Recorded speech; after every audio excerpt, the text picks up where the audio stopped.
achieved.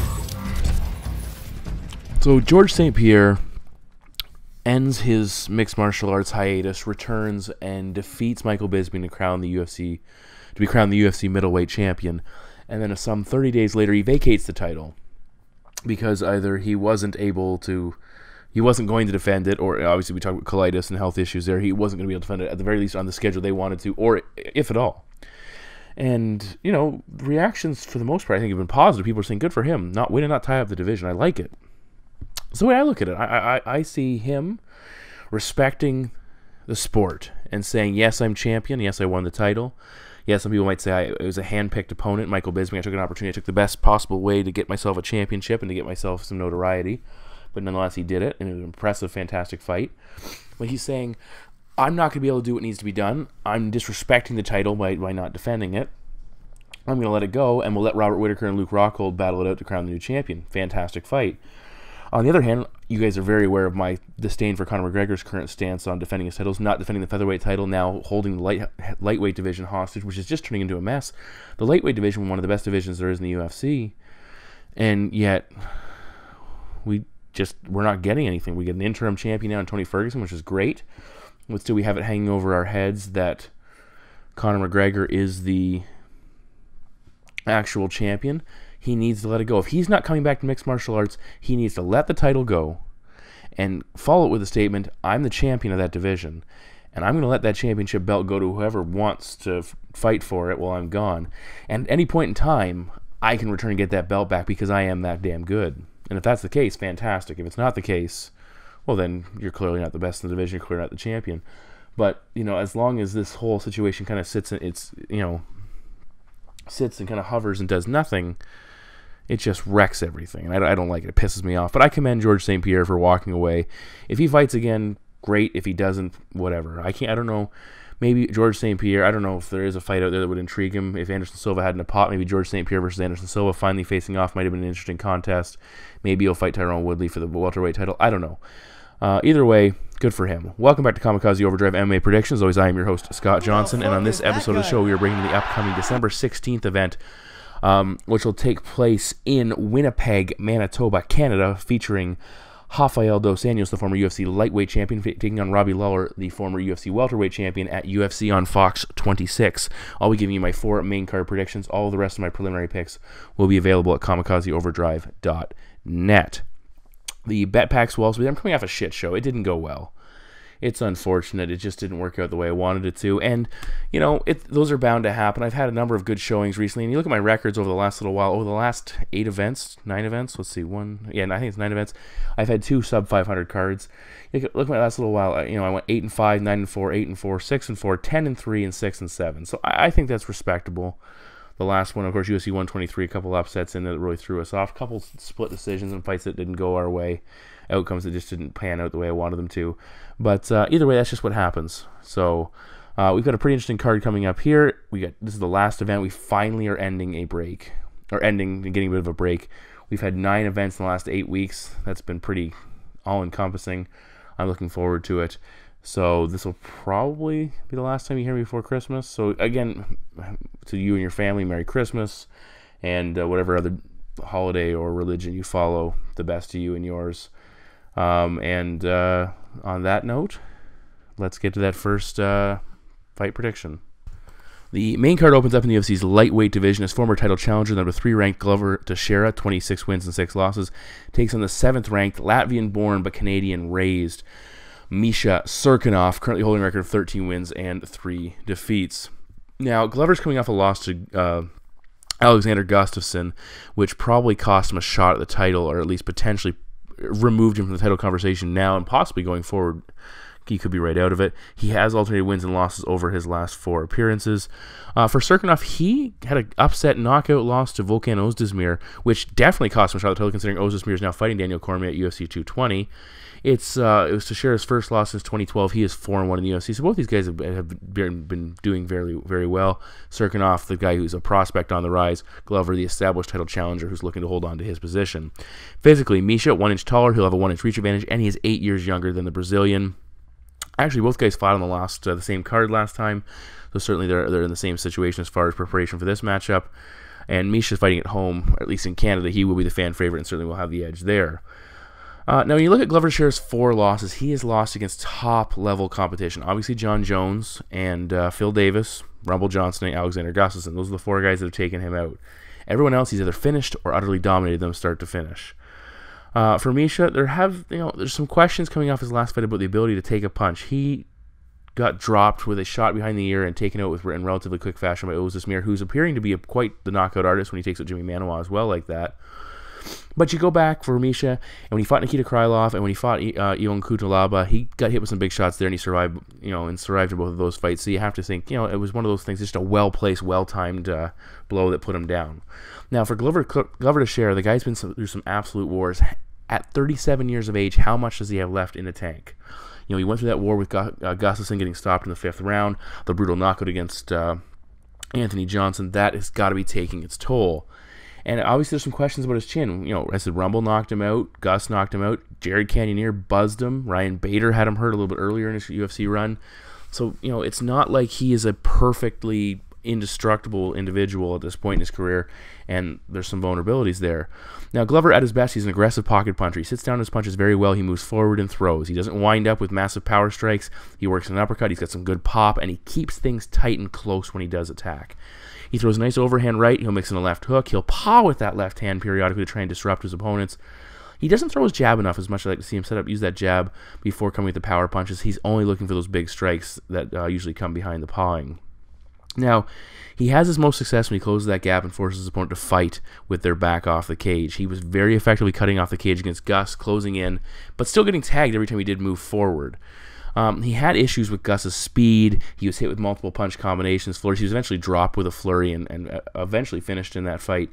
But yeah, you can see he had some issues getting tagged with some big shots again because he's right there in punching range. Now, he did drop for a single leg takedown against Gustafsson. He landed 3 takedowns in his win against Jared Cannonier, 5 against OSP, 5 when you go all the way back to the Rampage fight. But conversely, in his 4 UFC losses, he lost a takedown battle 13-1. So you see, and this is a part that not people realize, Glover Teixeira's wrestling and his jiu-jitsu is fantastic. It's very top level, and it's been a key attribute or a key contributor to his success, and a lot of people overlook it. They only see him as a striker, and that's a very bad mistake. Now, for Cirkunov, he's improved his striking, certainly, but he's still a strong clinch and ground-based fighter at the heart of his offense. He's a BJ black belt as well. He also has a background in judo. He's a measured, patient fighter looking for openings to land strikes or to close the distance and clinch up. He's got a powerful left hand. He's got big power in a lot of what he throws. He can do damage with just about anything that lands. Still a little bit stiff.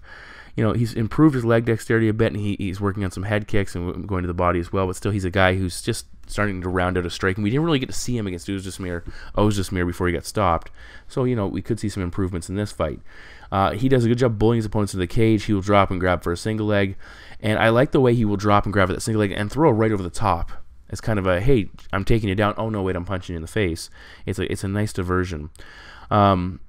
He's got good timing on his takedowns. I love the way he times. Against Cutelaba, he was changing levels every time Cutelaba did a spin and took him down. Against Krylov, similar situation. Krylov would go for a big head kick, and Misha would change levels and take him down, put him on his back. He's got a heavy top game, good ground and pound. He'll always look for submissions. He can score takedowns from the clinch as well, or he can choose to do damage along the cage if he holds his opponent there. That's easily one of his strongest positions. He was taken down by Krylov, but eventually got back up, set up a nice submission, choking him out with a very tight guillotine. He's one of these guys who just crushes you when he gets a hold of your neck. When you look, Glover's the more natural striker in this matchup, but his chin and ability to deal with damage is faltering. There's no denying that. At 37 years of age, he's certainly on the downswing of his career. His inability to land takedowns takes away one of the key aspects of how he wins fights. He still has the power to knock out Misha, and that's certainly there. But I think Misha's going to use that clinch offense to really grind him out. He's going to he's going to put some takedowns on Glover. He's going to put him on his back at some point, land some hard punches. I think it's a rebound victory for Misha Cirkunov. Eventually, he will find Glover's chin. And my prediction is Misha Cirkunov to defeat Glover Teixeira by TKO. Our next fight is one of those fights that you say it's a can't-miss fight. It could miss, but you know what? I don't think it will. It's going to be all kinds of violence.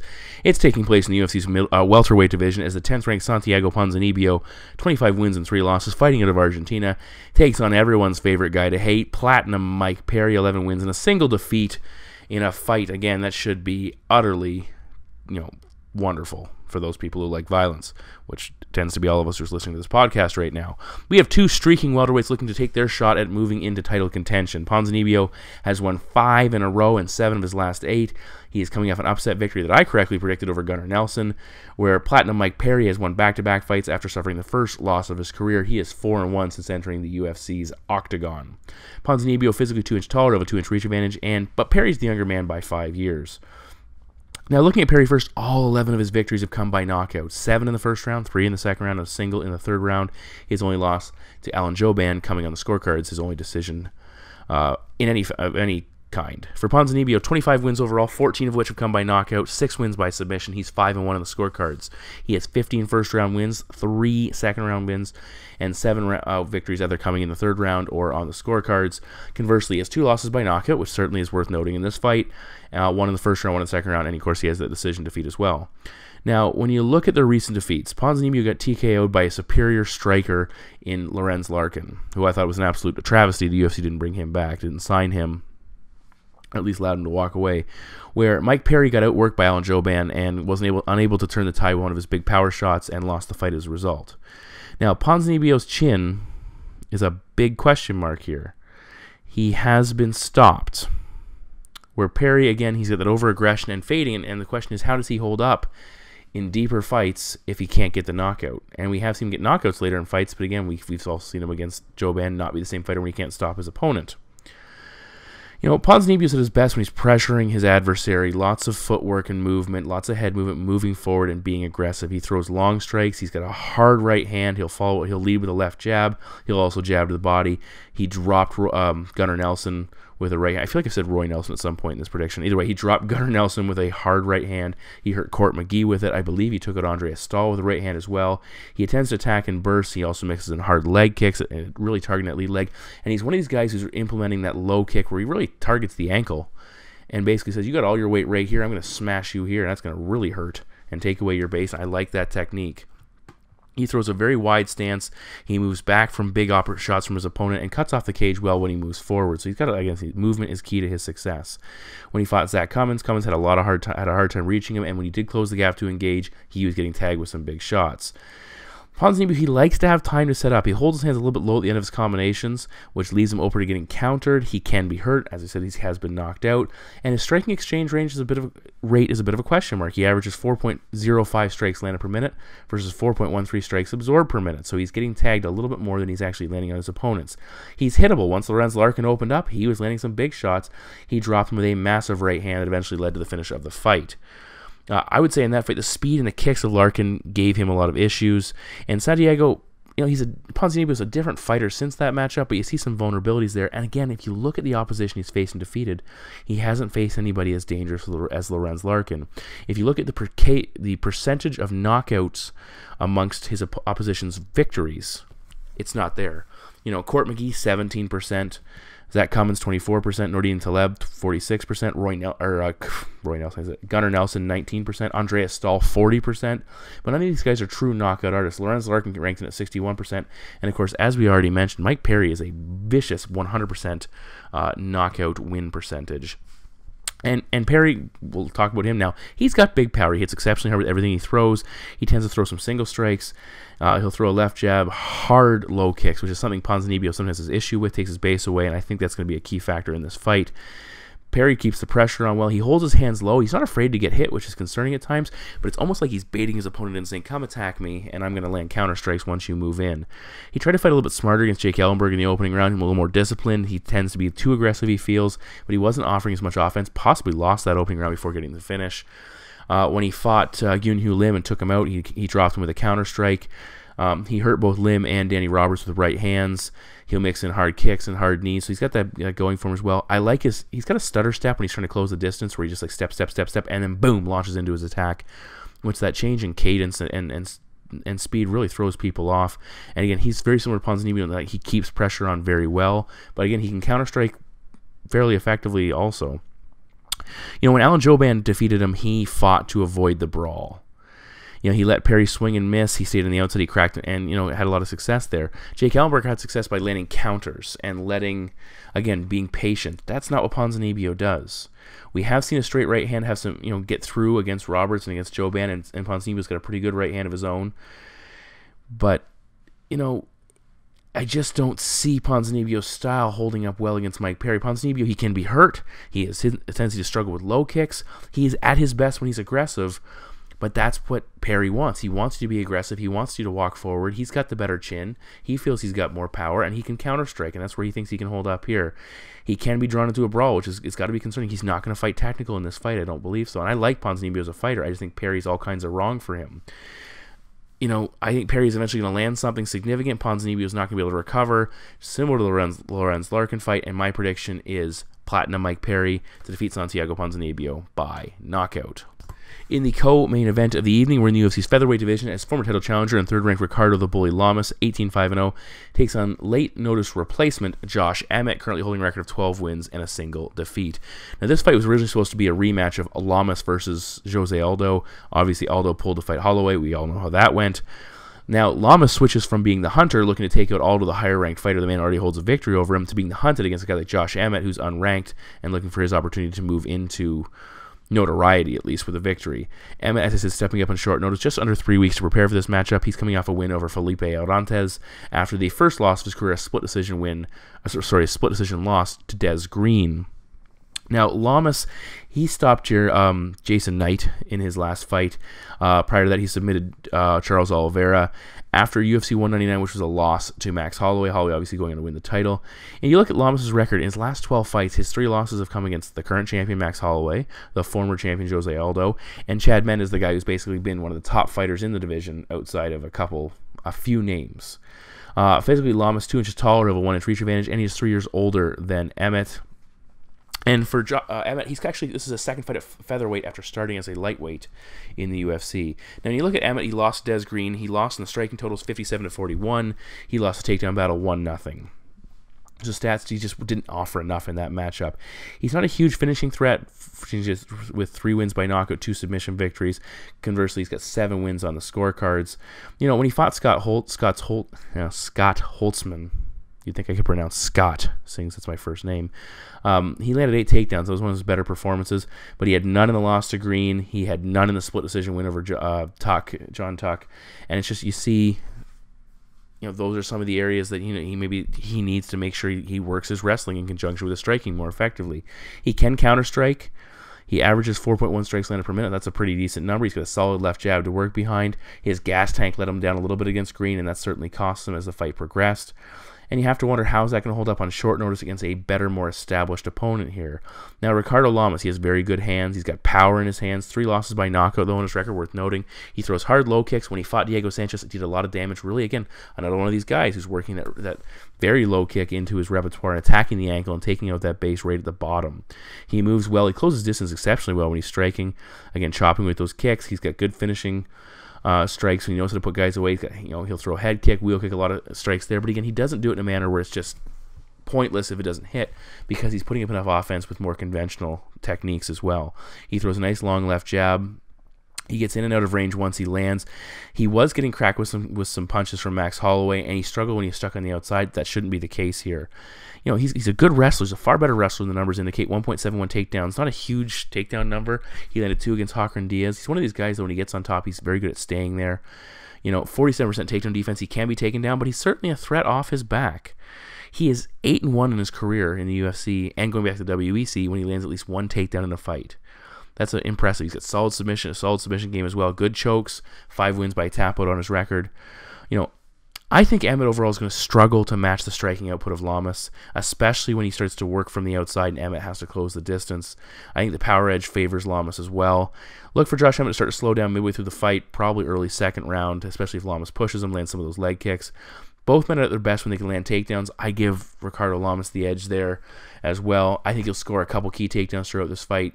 Add to that stat, and my prediction is Ricardo Lamas to defeat Josh Emmett by decision.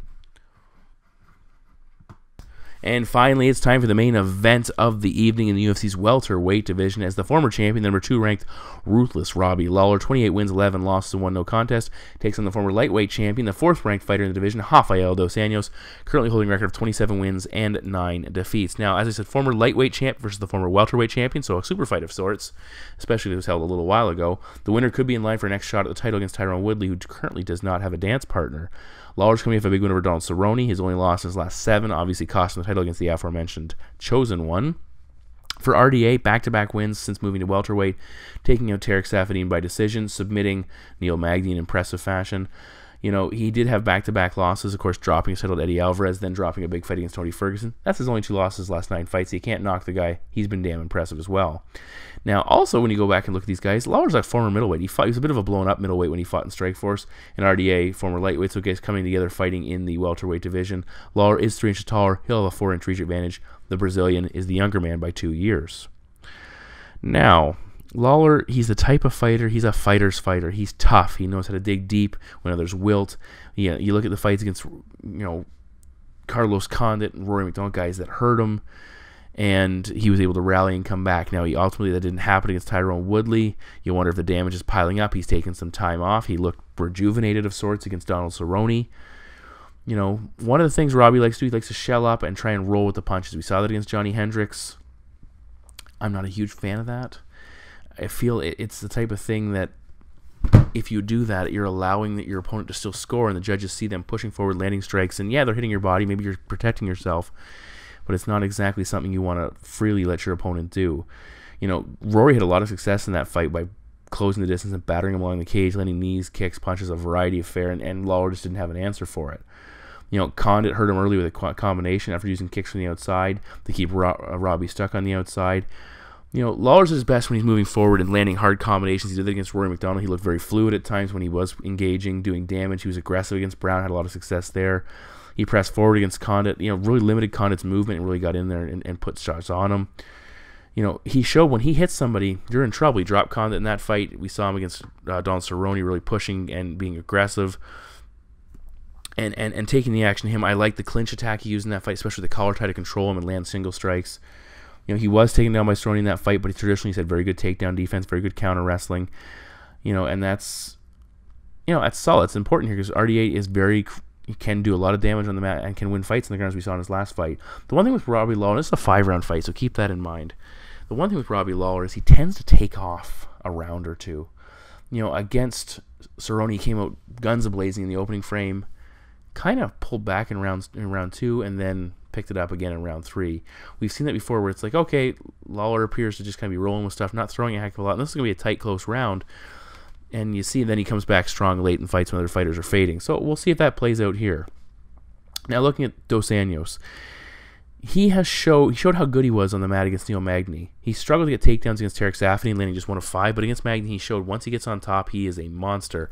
You know, he landed that big, heavy leg kick, dropped right into side control, eventually moved to full mount, and very smoothly and very effectively set up that arm triangle choke for the finish. He landed some nice elbows to really force Magny to defend the strikes before getting the submission locked in.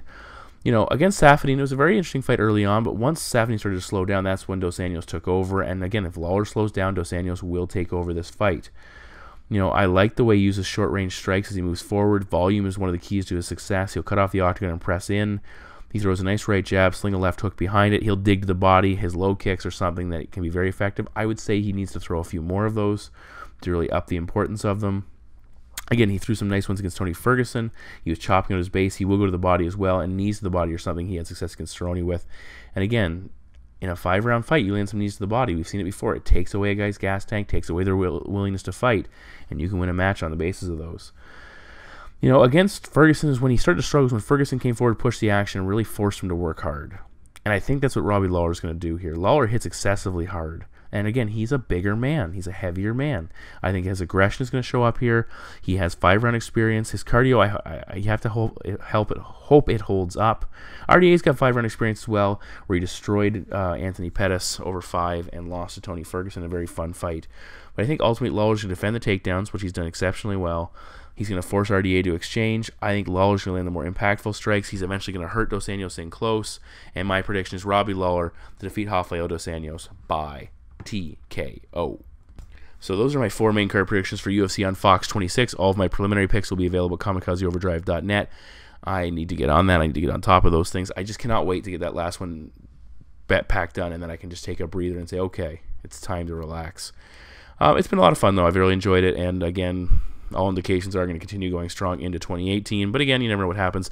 It's unfortunate I actually ran out. I've run out of time. I was hoping to hit 300 victories in the calendar year. I'm 26 wins short. There's only 24 fights left in the schedule, so it's probably not going to happen. It's almost certainly not going to happen. But we'll see how close we can press into that 290 range. Again, thank you as always for tuning in. You can follow me on Twitter at KO_predictions. Check me out on Facebook, on YouTube. I always do the best I can to post whenever I can. But again, I'm a busy guy. So it's, you know, it is what it is. So thanks again for tuning in, guys. Take care, and I will see you back here in a couple of weeks. Bye for now. Hi.